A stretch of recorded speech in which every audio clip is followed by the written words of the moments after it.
নমস্কার, জ্যোতিষ কিচেনে আপনাদের সবাইকে অনেক অনেক স্বাগত। আশা করি সবাই খুব ভালো আছেন। চলে এসেছি আবারও আপনাদের জন্য আর একটা নতুন ভিডিও নিয়ে। আজকে আমি রান্না করব পেঁয়াজ কলি। কড়াইতে তেল দিয়ে দিলাম, সর্ষের তেল দিয়েছি, তেল গরম হয়ে গেছে। ফোড়নে দিয়েছি জিরে, এবার দিয়ে দিলাম পেঁয়াজ কলি আর ফুলকপি, এগুলো ছোট ছোট করে কেটেছি, সেগুলোই দিয়ে দিলাম।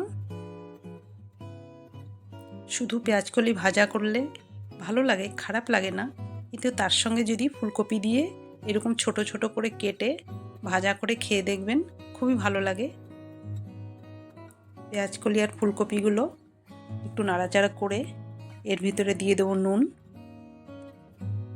নুনটা দিলে তাড়াতাড়ি নরম হয়ে যাবে। নুন দিয়ে এবার একটু নাড়াচাড়া করে পেঁয়াজ কলিটা আমি ঢেকে দেবো।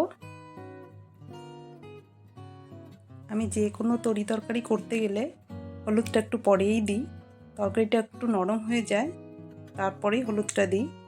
হলুদ দিলে সঙ্গে সঙ্গে কী হয়, একটু সিদ্ধ হতে সময় লাগে, তার জন্য আমি একটু পরে দিই হলুদটা।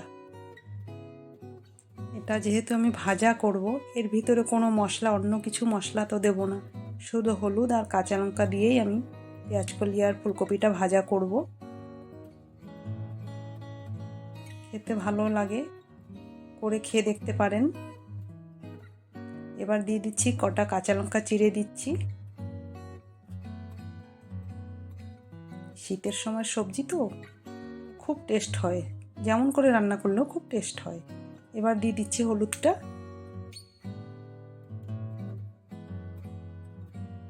আর এই ভাজা করতে গেলে একটু আঁচটা সিম করে করলে পোড়া লাগবে না নিচে থেকে।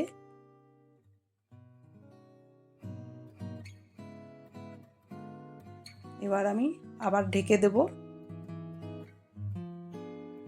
সিম আঁচ করে ধীরে ধীরে ভাজতে হবে।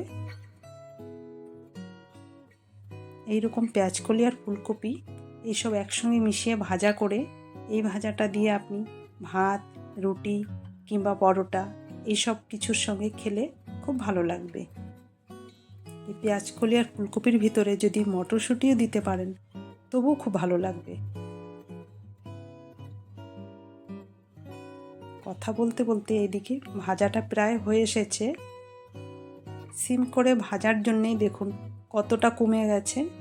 আর যদি আমি আঁচটা বাড়িয়ে ভাজাটা করতাম, নিচে থেকে পোড়া লেগে যেত আর এইরকম সুন্দর ভাজাটা হতো না। তারই জন্যে সিম করে ভাজাটা করতে হবে।